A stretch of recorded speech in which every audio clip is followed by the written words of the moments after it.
felt very welcomed, and I felt very, I guess, important, I would say, to my brothers, that they believed in me as a person. They believed that I was able to lead them. You're listening to the TKE Nation Podcast with Donnie Aldrich, where we strive to educate, inspire, and entertain you with tips and lessons from Fraters and friends of TKE. Thank you for joining us.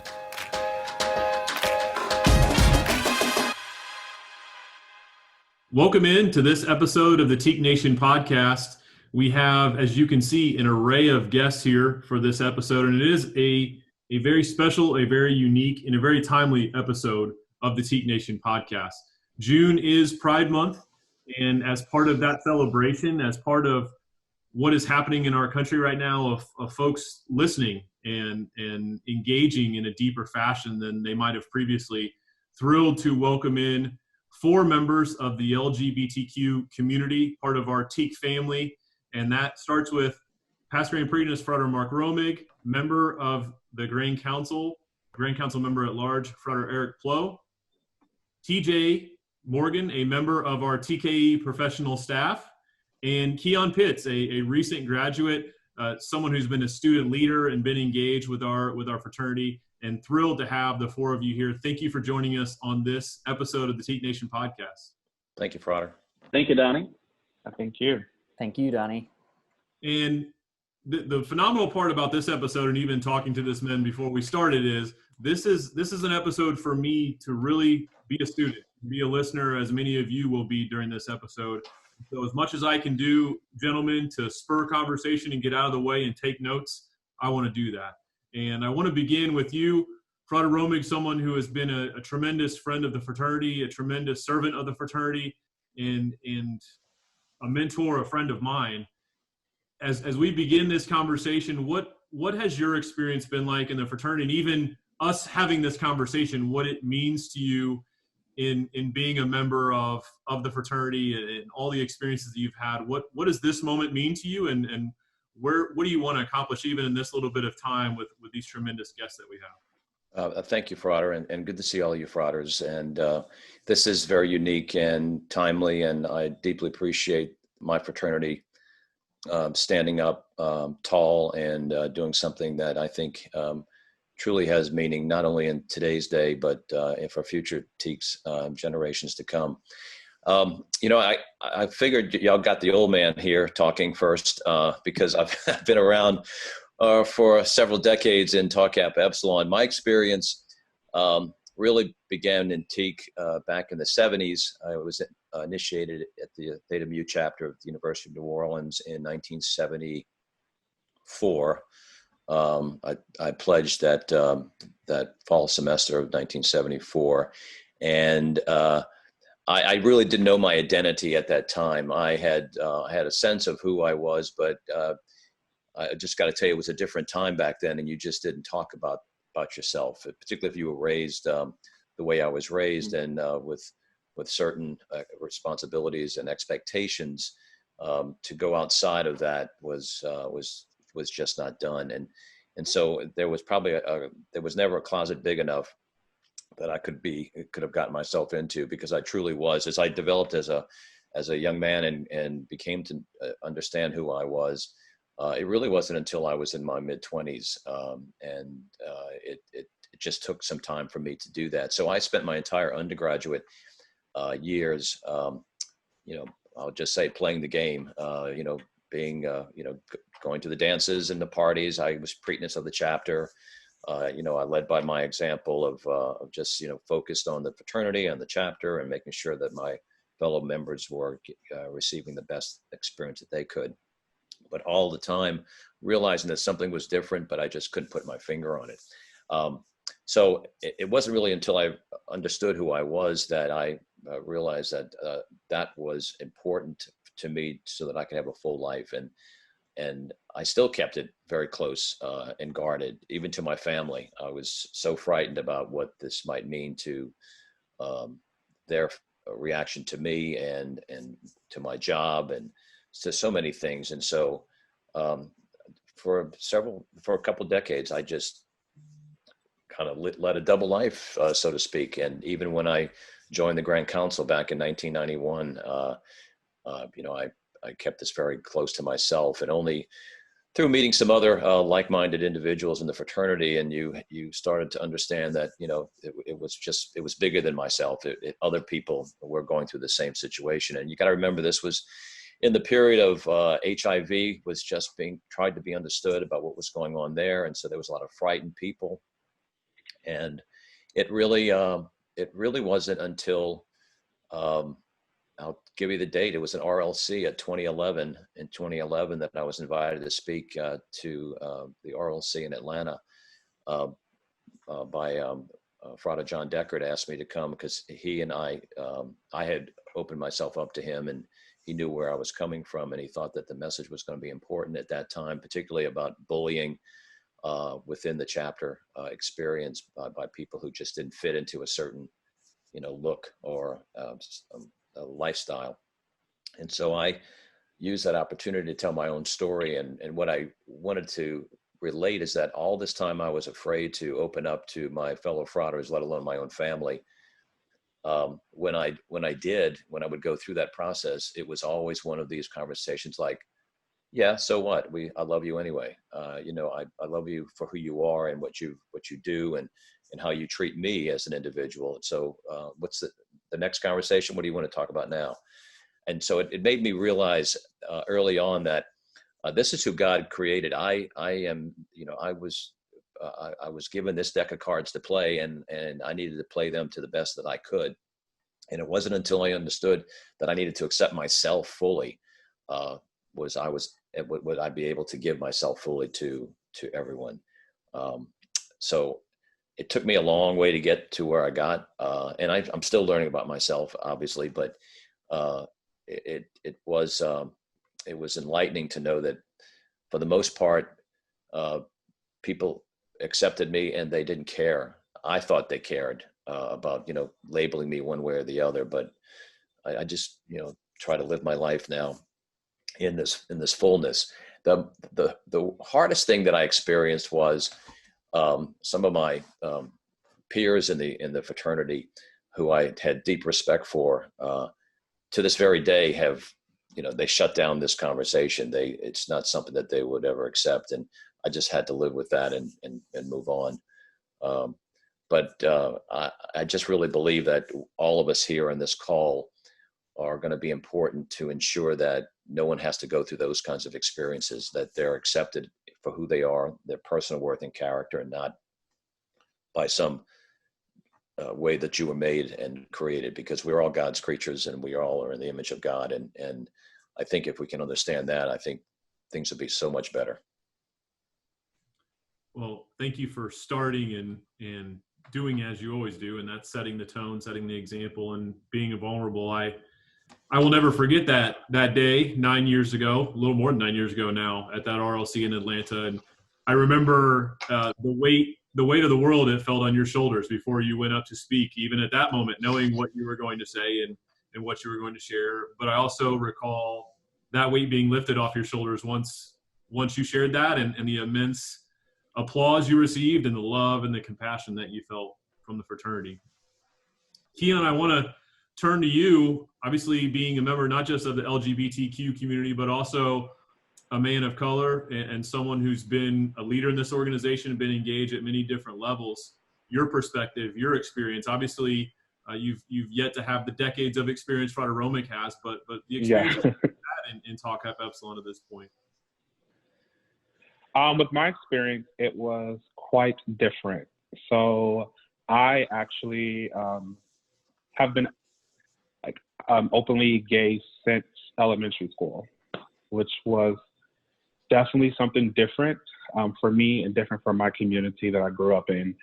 And so when joining or going to college, I didn't really understand fraternities, I would say, freshman year. And so I was just there thinking about all the stereotypes. And so I was very scared and nervous to even join something because of not feeling welcomed. And then sophomore year, TKE actually became a colony back on my campus. And so I am actually one of the refounding fathers of my campus at Southeast Missouri State At the beginning of talking to like some of the members and getting to know them, and with me being already openly gay, they welcomed me on day one, and they welcomed me with open arms. And so that really helped me embrace like who I am as a person. And it also really helped me understand what it meant to be openly gay and a person of color in a fraternity that was predominantly white, and so and predominantly straight. And so for me, when they opened their arms to me, I felt very welcomed, and it helped me gain like my personal leadership roles that I really wanted to do and my personal growth that I really wanted to accomplish. And so I started off as just a t-shirt chair at first, just to get some type of leadership role inside the fraternity. And then my next role was hegemon, and my junior year I was preakness of the fraternity. And so them voting me as preakness, going up against four of my other brothers in the fraternity, it was amazing. It was very, I felt very accomplished in my goals, and I felt very welcomed, and I felt very, I guess important, I would say, to my brothers, that they believed in me as a person. They believed that I was able to lead them in the right direction. And I was able to, and they trusted me as a frater. And yeah, I don't know what else to say. I'm sorry. It's all right. You don't have to apologize. That's the great part about this medium, is continuing to share your experience. And can you talk as well a little bit about your experiences in attending educational conferences? Frater Mark talked about his experience in speaking at RLC. Can you talk about your experience in going to educational conferences and meeting TKEs from around your part of the country and the entire country? Yes. So my first conference I went to was in Indianapolis, and I was very nervous. Let's begin there. Very nervous to meet TKEs from everywhere, and especially to meet people who did not know me. And so it was different from my campus and my brothers at my chapter knowing me, to me being vulnerable and seeing how TKE as a whole will be acceptance of who I am.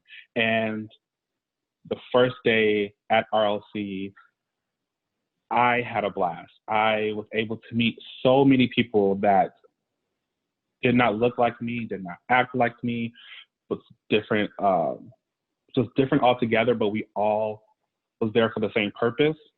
And just like the loving and the bond that we have for each other, I was blown away about the acceptance that I received from my Fraters. I was still in college, to the alumni, to the volunteers, to the board members. It was across the board an experience that I, as a person, would never forget, because it made me a better leader, to go back to my campus. Because it made me a better leader, because it showed that no matter who I am or what I am, everyone is accepting. And so I had to really get that out of my mind. As president, when I first joined, it was still in my mind of how I had to act, or who I had to be, or how I need to lead. And so it was still in the back of my mind. I knew I was very accepted as a gay member, but when you become the face of your fraternity on campus, you start to get a little bit insecure about how you want TKE to be represented. But after going to RLC, that all of the little insecurities that I had just went away, because I knew that I was a great leader, and I knew that my fratres put their trust in me. And so I just had to give them what they wanted from me, and that was just me being Keyeon, the authentic person they voted from day one to help represent and lead them in the world of fraternity. That's a great story. Thank you for sharing that.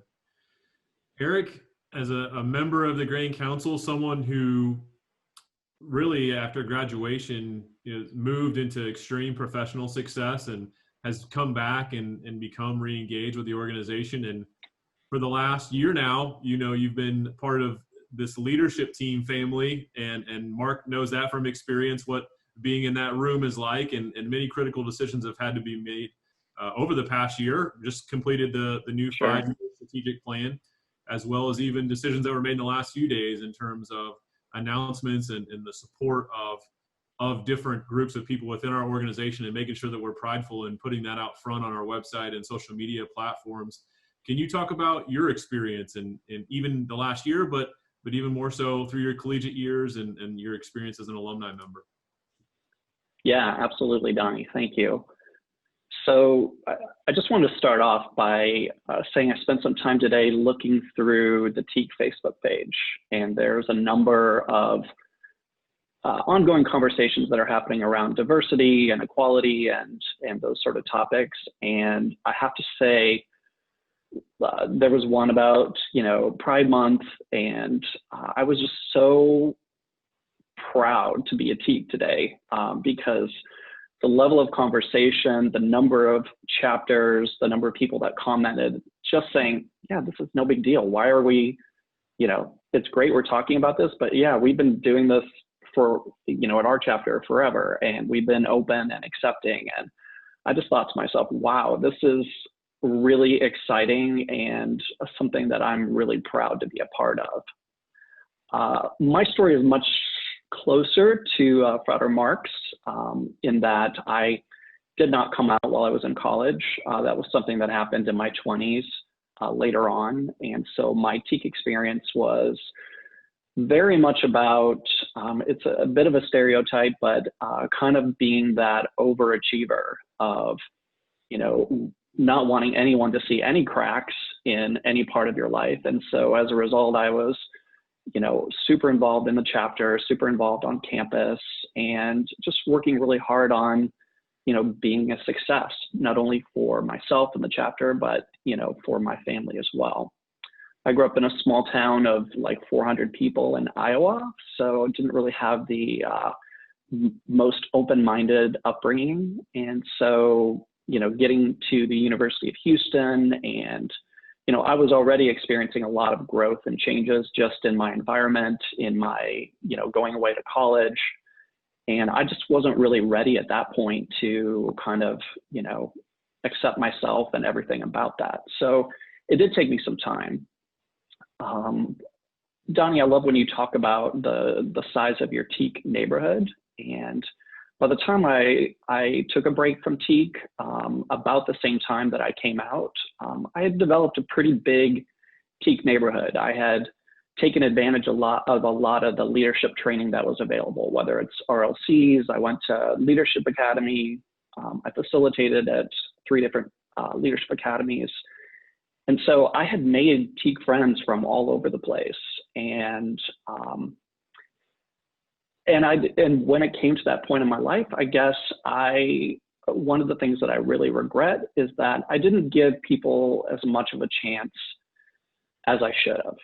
And rather than, just kind of coming out, I guess, directly, I really kind of disappeared. And I felt like I had to go off and kind of reinvent my life. I was kind of starting over and meeting all new friends and, doing different things and following different interests. And I'm just, and I regret not having those conversations much sooner than I did, because like Mark said, once I finally did, I realized the only person who really cared was me. And so, not giving people the benefit of the doubt, not giving people a chance to, of course, there's going to be questions. They kind of know you as one person, and it is a change.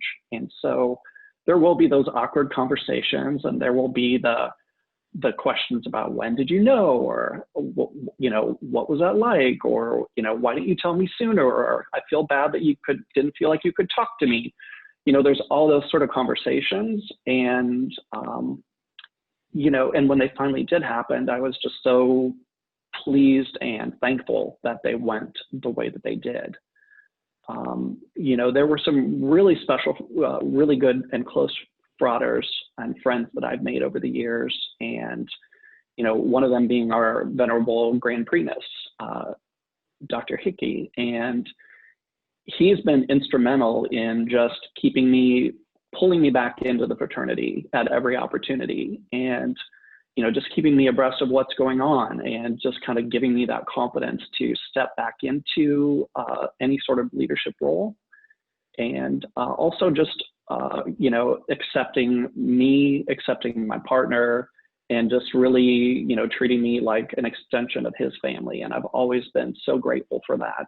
And here we are 20 some years later, and still have a terrific friendship and in a bond that, is not related to my sexuality, but just to, the commonalities that we have between us, and, mutual respect. And so coming back in to answer your question in a long format, Donnie, is just this past year has been very eye-opening. It's even just little things like listing, my partner on the website, in my bio. I kind of struggle with that. I'm like, do I want to list this? And then I said, yeah, if I'm going to do this, I want to be authentic, and I want to, be myself. And so there's those little conversations, there's those little decisions about coming out that happen all the time. And for people that are LGBTQ, it's not a one-time thing. It's not like you make your announcement on Facebook or Instagram or whatever it is, and that's all it is. It's a continuation, or at least it is in my experience. I still have conversations with my straight friends, or people from my past, or people that just don't really understand. And I think we all have an obligation to be open to having those conversations, being honest as you can, and just appreciating that we've all been on a journey. Some of us got there faster. I'm so proud of people, like the younger people we have on this panel that, were able to come to grips with themselves earlier in their lives. I wish in many cases I had that opportunity or taken that opportunity, but we're all on this journey. And I think everyone would agree that it's ongoing. And wow, what a privilege to, be having this conversation today with TKE Nation, and just sharing a little bit about my humble story, and just thanking so many people who have been there as part of the journey. And once I gave people the chance to be a part of my life again, it's been really, really wonderful. Well said.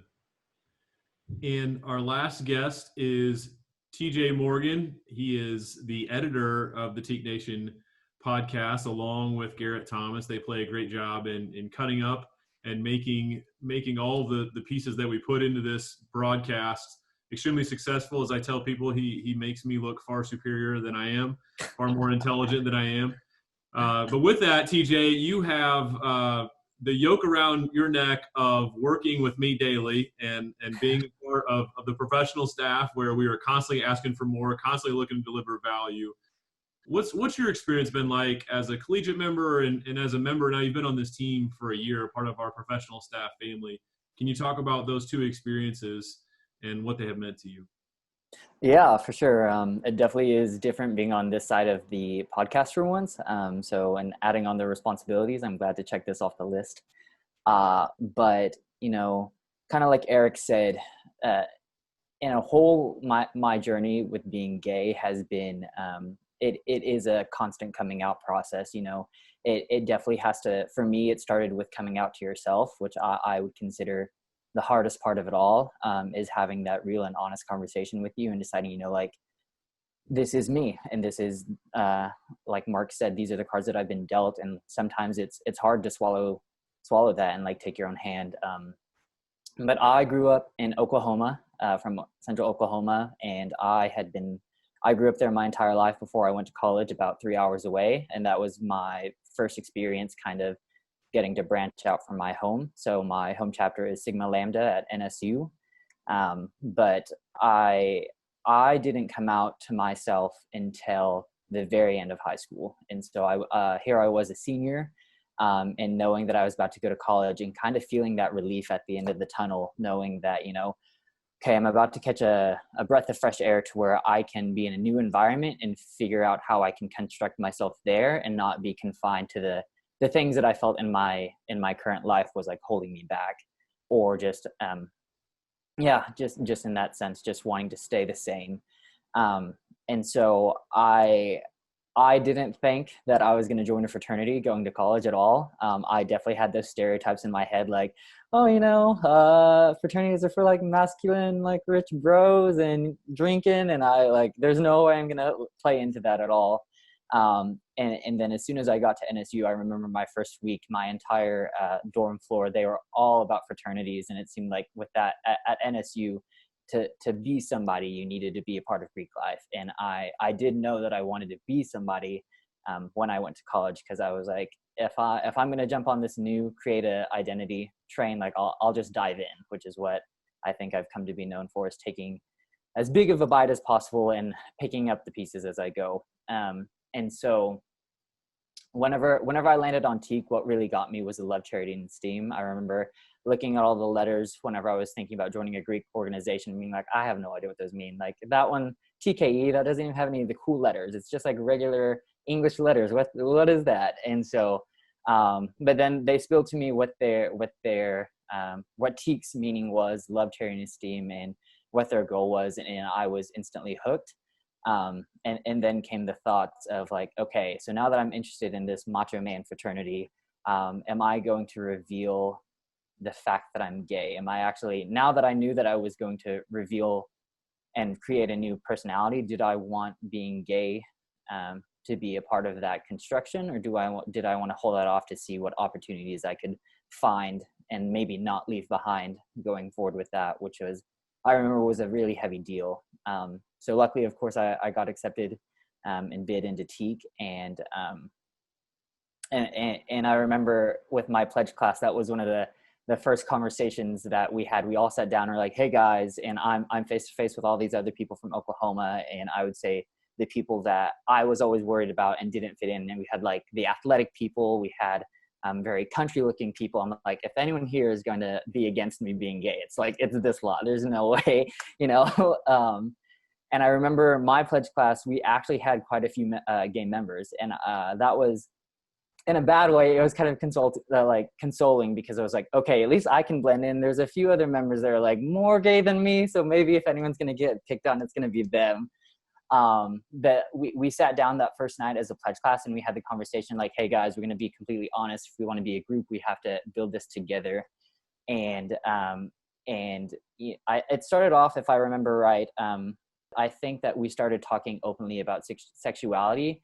And I think, if I remember correctly, one of my pledge brothers pointed to me and was like, TJ, you're gay too, right? And I was like, in my head, I was like, me? Gay? No way. But I was open and honest, and I decided to take that leap, and I was like, yeah, like I'm gay, and I've had that fear of coming into this fraternity. Like, if you guys don't want me here because of that, like that would suck, but I can't help it. It's who I am. And I remember all of us in that room just being like, you guys are my brothers. We were just pledges at that point, but you guys are my brothers, and that's what we're here for, and we're going to make it together. And I don't care about who you are or what you do. Well, what you do, of course, don't like kill anyone, but it was that same message that Mark shared, that we're here to celebrate you as an individual, and we don't care about anything else. As long as you're being true to yourself, we're going to push you to be the best that you can. So bring it, and let's like rock this. So I remember since that day, my sexuality was intertwined with my identity in my chapter. Of course, like it all my brothers were comfortable with it, and I would get the jokes, like, oh, TJ, no homo, or like, oh, we love this girl, but TJ, like, obviously not you. And I'm like, okay, you guys, you don't have to point it out. But that was kind of what the rest of my 4 years looked like, was just a very accepting and open thing.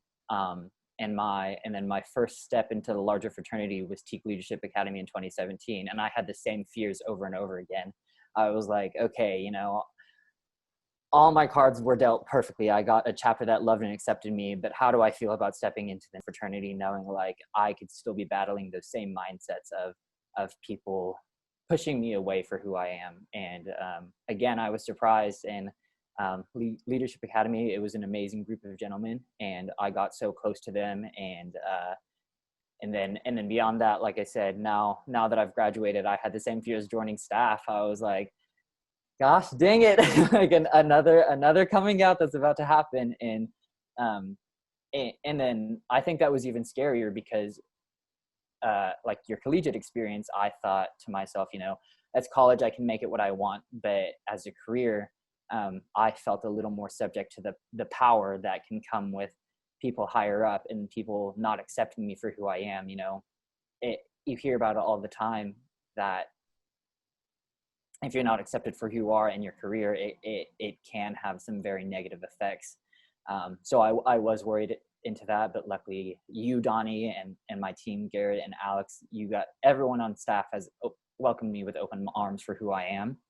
And it's just a testament that there's a lot of love in our organization, and there's a lot of love in the world with who you meet, and that people just want you to be who you are and show that and be proud, and then treat them with respect. So that's been my experience as a whole so far. So thank you. Well, one thing the world is now going to engage more with TJ, you will learn TJ is one of the most positive human beings you will ever find. So as we go through this conversation and talk in vulnerabilities, TJ will instantly, if it gets in a place where it might be a little energy draining or not as positive, TJ will find a way to make it positive, because that's what TJ does.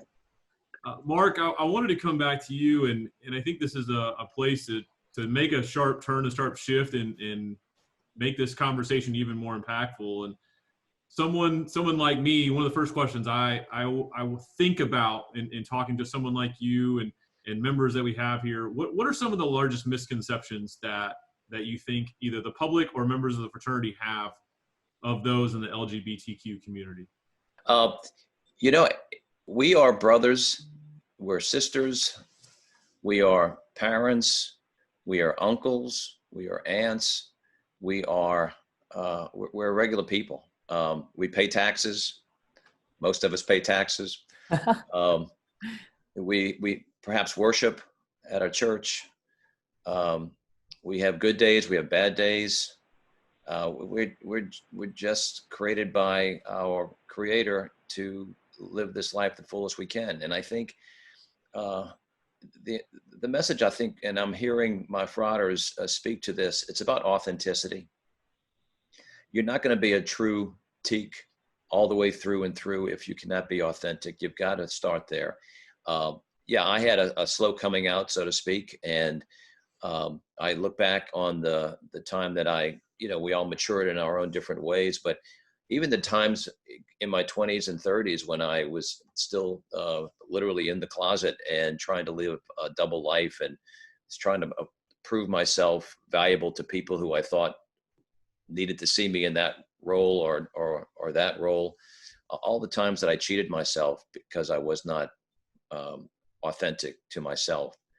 I never, and I'll tell everybody this story because it sounds really crazy, but it's true. I never had that conversation with my own parents that I'm gay. What they saw, though, was a change in my outlook on life, because I had fallen into some deep depression about fighting this way. I wanted to just get it away. I never forget Pete Buttigieg talked about how if he could have taken a pill to make this go away, he would have, as he was growing up, because it's not easy to not fit in or feel like you're not part of the crowd.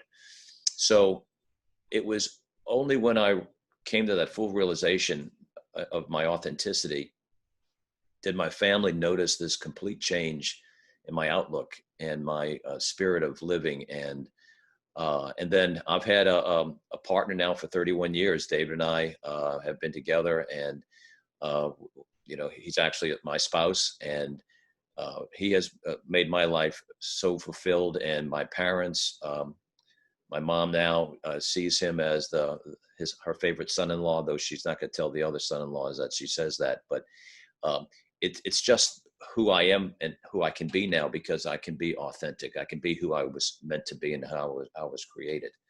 But we're your neighbors. We're your Fraters. Be authentic. Do it sooner than later. That's what I would ask my young Fraters to do. If you're going down this road and you have this in your journey, please do it sooner than later, because you'll have so many people supporting you. And you can start with the guys on this screen. We'll be right behind you all the way. Can you talk briefly, Mark? You mentioned David, and I'm so glad you mentioned David, because he is a tremendous human being.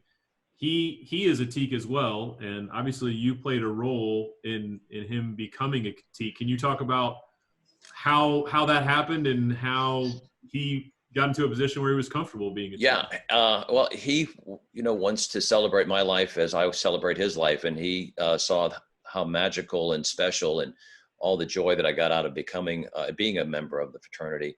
And so he became an honorary TKE, but my dad also became an honorary TKE, and my brother Jay. It was a family affair. So it was just another way for him to feel fully engaged in my life, and as I am in his. It's that's my journey, and not everyone will have that same journey, but it was something very special and something special to share. He has not engaged as an active honorary, but he will always not only be very special, but he's also a Frater. So that's pretty good. That's pretty cool. Absolutely. Erich, you mentioned some of the uncomfortable conversations, awkward Yes. conversations. Are there any of those that spring to mind as examples you can share, and possibly in some ways to make members like me that more comfortable in some of the questions that we should ask and some of the conversations that we should have as we're trying to, and many times I'm guessing some of those conversations were innocent, right? And questions that they were asking, but how they came across might not have been interpreted as innocent. Can you share some of those experiences and help to educate some of us on how we can be thoughtful in the questions we ask? Yeah, absolutely. And I don't think there's any wrong questions. And I think with somebody you're close to, you can have open and honest conversations. I think some of the toughest ones are just people that really feel hurt that you weren't able to express yourself to them prior to whenever you did. And I can only speak for myself, but that really wasn't about them. It wasn't about me not trusting them enough to be honest with them. It was really about myself and being ready to be open and honest with myself. And once I got there, then those conversations were much easier. So I would just say, if you have somebody that, is going through something similar, don't take it personally. That, whenever they choose to tell you or however they choose to tell you, that's their choice and that's their journey. And, just try and look forward from that point on, and how can you build the relationship even further with this new level of honesty and trust. Because again, it doesn't matter how many times you do it, or as TJ said, even as you change jobs or you move to a different phase in your life, or you are meeting somebody new for the first time, there's still a little bit of a coming out exercise that you have to do, whether it's done obviously or whether it's done subtly. It still has to happen, because it's just a signal to somebody about who you are and kind of what you are about. So I would say, just try and be open and try and put yourself in somebody else's shoes. I think we've all been in positions where we're uncomfortable, or we're facing something new, or we're trying to understand somebody who's a little bit different from ourselves. And I think just being an open-minded person is really the best medicine. And don't worry too much about asking the wrong question. I made some jokes. There were questions about, when did you know? And, it's not just something that happens one day. It is a process that happens over a long period of time. And the answer, or the question you really should be asking is, the thing you really should just be saying is, I'm so glad you told me. I don't care when it was, but I'm glad to know, and I still love and accept you. And I look forward to, you being happy with your life and us continuing our relationship, whatever that might be. Thank you. And Erich, I kind of want to add on to that in my experience, it's been when people try and ask you questions, especially like Donnie, to your point, if you don't understand, I think in my position, I've always been able to understand that no matter how someone asks a question, the difference comes between where they're coming to know or whether they're trying to spread hate. And that's always made the difference. Like there are offensive terms or there's incorrect ways to say things. Like I think that one of the most common ones that depending on how close someone is someone might be like, who's the girl in the relationship? And those are very personally invading questions, and so there can be lines there. But if someone, for example, some people, like, they don't know how to ask about the LGBTQ, they're like, is it okay to say gay, like you're gay? And in those situations, it really comes down to me for, no matter how you ask the question, it depends on, like, if I can tell where it's coming from. If you're looking to learn about it so you can talk about it and understand, and by extension understand me a little bit more, like it becomes way more obvious and easy to answer those uncomfortable questions compared to of course people who come at it with hate or ignorance if they aren't accepting to learn about it, for sure. Well, that educational angle is a phenomenal segue. In Keyeon, you talked about your experiences in being a part of the fraternity's educational events, and this being a tremendous educational time. That's really what I see. More than ever, the country right now is open to the conversation and people asking questions and trying just to make sure that they're a little more open and understanding to things that happen in daily life that before we just rolled past. So, at this time, and again, being a person, LGBTQ community, also a person of color, what are biases? What are things that you see that might not be intentional? Because that's been the biggest piece that I have seen are biases that folks aren't doing it to be hurtful. They're just happening, and folks aren't as aware of it. Can you shine light to that? Some biases I would say that I have experienced is that being gay, that you are not able to be a leader, or you're not able to have some people look up to you.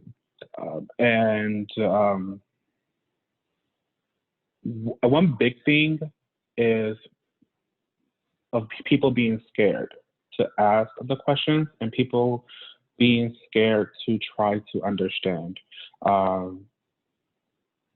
Because sometimes, like TJ said, you can definitely understand if it's coming from a place of love or coming from a place of hate.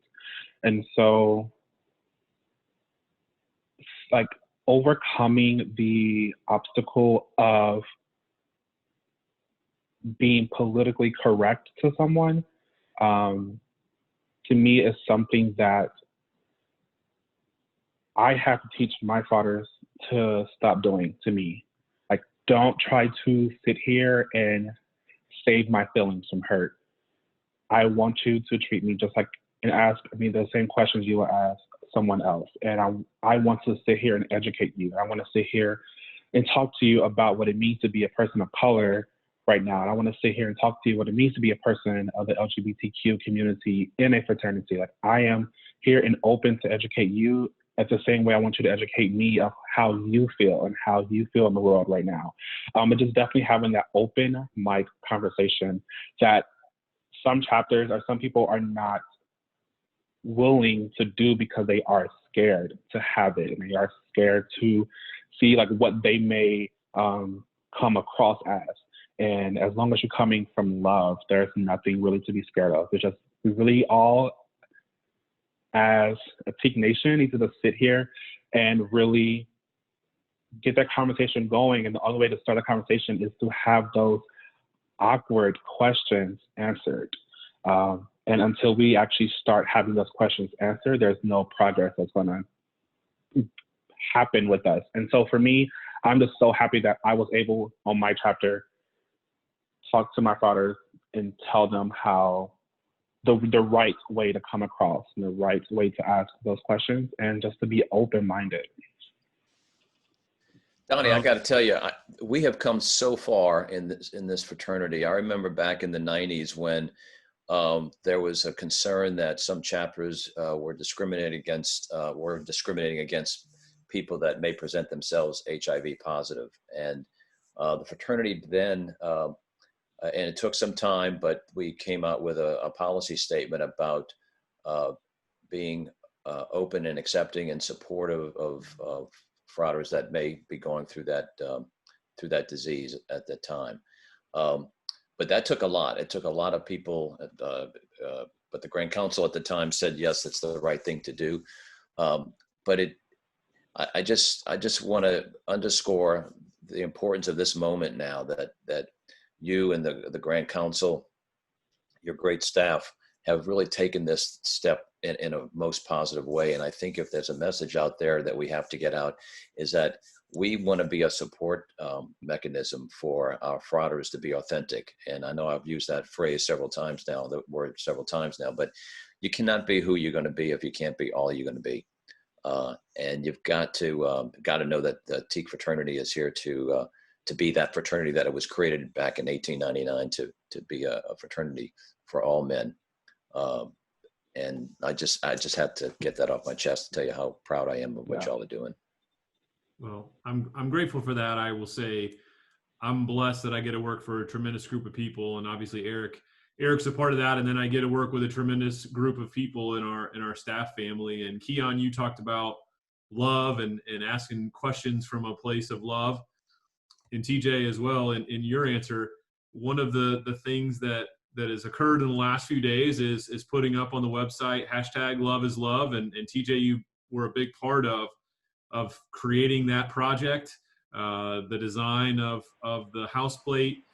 Mark, I want to give you the floor here as we start to wrap up, and we've touched a lot of different aspects, but you again, in terms of service and dedication, and you're an icon in this organization. Can you just anything you want to share, get off your chest, get off your shoulders, or any other messages for all of those who are going to take in this podcast, things that you would like for them to hear and know? Well, to my Fraters on this podcast, I look at all of you as I do myself as just soldiers in this effort to ensure that we live up to our principles. And I think by your own role modeling, we're going to make the road a little bit easier for Fraters that come after us. And I think that's the most important thing that we can do is leave a better TKE. It's not our TKE, it's the TKE for the next generation. And I think that's something that we all have to strive for. And I appreciate the fact that y'all have been able to share in such an honest and direct way so that we can be part of a greater TKE.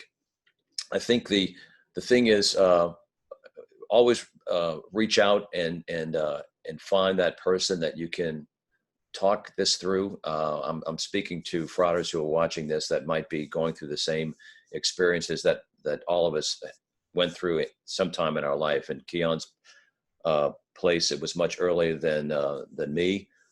In others, it took a while to understand what God had created and what the important things were to be in that person's life, to be authentic. But reach out. There are people out there that want to help and want to help guide you through this situation so that you can be that full TKE and be a full human being. And so I'm always available to give you my experiences, and please reach out to me as well. Fraternity obviously has grown tremendously over the last several decades, particularly this past several years, in understanding what it's like to live this modern world that we all are trying to navigate. So I think the resources are there. You've got a CEO here in Donnie that understands, and I've never been more proud to be a TKE than I am today. Thank you, Mark. Keyeon, messages to share with Teak Nation? For me, I like to hit on leadership a lot, especially for members of color and members of the LGBTQ community. Don't be afraid to put yourself in leadership positions, in leadership roles, and do not be afraid to be you. That's a big thing. So again, like for me, coming out at such a young age, I have dealt with bullies and dealt with a lot of harassment growing up. And so when I entered college, I've always known that I wanted to be somebody and I wanted to accomplish something on my campus and I wanted to do something, but I was always scared. And so when I joined TKE, I understood that this is the time and this is the moment for me to do something and not be scared anymore, to be that voice, to be that change, to be that face of something on this campus. And so to all the products out there who, again, are of color and part of our community, don't be afraid. Just be vulnerable. You have it. You're going to be somebody. If you know you want to be somebody, if you want to be in leadership positions, do not be afraid to go out and get it and get that role. Because great things will happen and great things will be accomplished. For me, after joining or becoming the Preakness on my campus, I was awarded Chapter President of the Year through IFC on my campus. I was also awarded Top TKE through HQ. And so you can be somebody. You just have to go out there and not be scared and forget what everyone else says and forget the stereotypes of what they say about you, because we deserve to be in leadership positions and we deserve to be heard and we deserve to be the face of our campus and our fraternity and our chapter. It's a beautiful message. Thank you for being with us today, Keyeon. TJ, words and thoughts. Obviously, you're the man many times behind the microphone. This time, you get to have the microphone all to yourself. Yeah. So I think, as we've all kind of said on this podcast, being prideful of who you are and who you're trying to make yourself is a massive part about giving other people your all. And people see that and people appreciate that. And like anything, anytime you put yourself out there, I think that if you put that positivity into the world and you put that hard work into the world, it will be returned. Maybe not in the form that you expect, maybe not in the way that you want, but it will come. And that can mean getting shot down, that could mean getting hurt. But I always think that you can pick yourself up, and it takes a lot of strength and a lot of courage to do that. But I believe anyone, people of color, people in the LGBTQ, you have a lot of experience of picking yourself up, and it's hard, but it's possible, and you come out stronger on the other end. And I think that applies to anything you do. That applies to organizations. Being able to live authentically and put what you believe out there will bring it back in return as well. And that's why, TKE with Love, Charity, and Esteem, we put that out there, and I think that we get it back in each of our Fraters like tenfold. And it's always inspiring. And so I think, just within the theme of pride and how I live my life, the best thing that you can do is be yourself and be the best you that you can be, because you're the only one. So you got to show up and you got to show it out. Just live that life, and stop saying on podcasts so I don't have to edit it out. Just kidding. So He's not kidding. That's my boy there. We do not say It's a wasteful word, and it has to be edited out by TJ.